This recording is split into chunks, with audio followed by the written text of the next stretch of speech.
There is risk in every possible investment. There is no such thing as risk-free.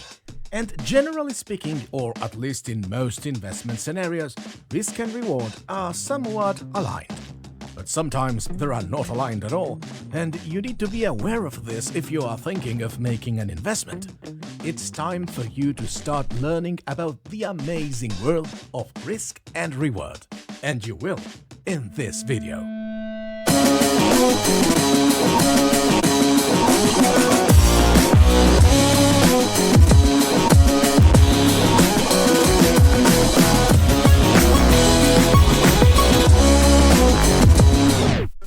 Welcome to Not Financial Advice. My name is Tobias.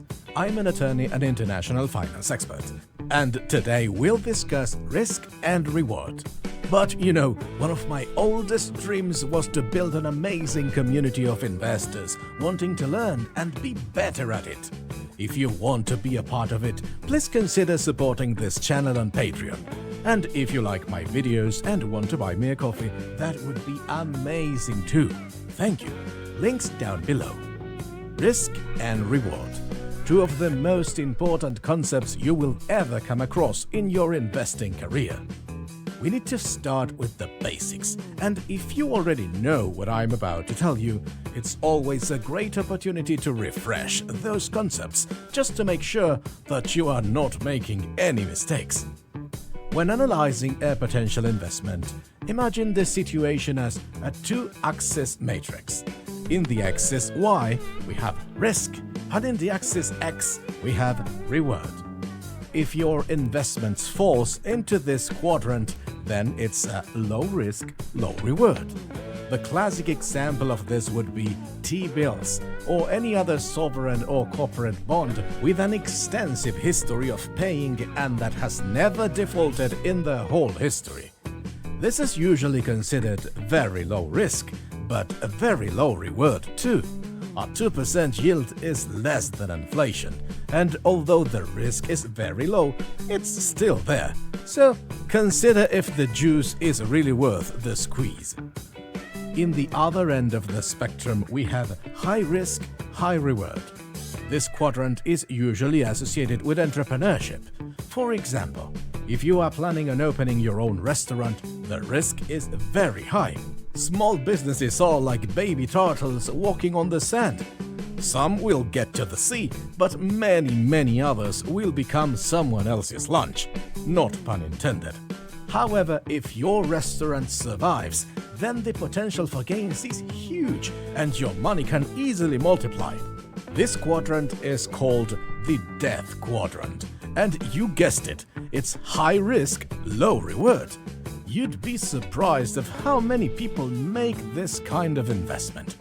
One that I see all the time is buying rental properties in very undeveloped and unstable markets that will provide you a very low yield rental income in a weak currency.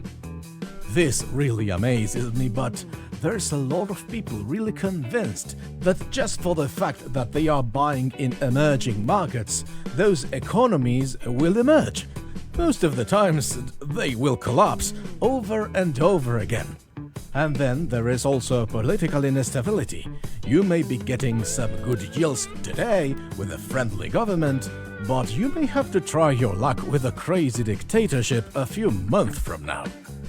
And finally, what we all want: low risk, high reward. Those are the unicorns, mythological creatures that some claim to have seen, but in reality they don't. Of course, there are cases where people invested $1,000 and gained $1 million, but that does not make it low risk, and it's instrumental that you don't make this mistake. A high risk, high reward investment that went great does not become low risk. It was always high risk, it just went well, and the reward was high. Within the same quadrants, there could be more risk or more reward, and in some cases it's fair to consider some investment middle risk or middle reward. For example, a rental property on a developed market may look like a low risk, low reward, but can become middle risk if you have a 30-year mortgage on it. And also, the more long-term your investment is, you maximize the reward without necessarily taking more risk. You get the point.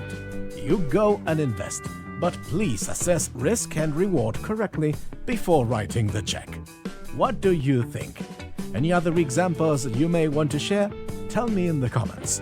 Thanks for watching, and you know the drill. Like, subscribe, notification bell, share and comment. And of course, remember that this is not legal advice and not financial advice either. This channel is only for education and entertainment. Although I am an attorney, my city, county, state, province and country may be different than yours. If you are looking for advice, you should always hire a local licensed professional.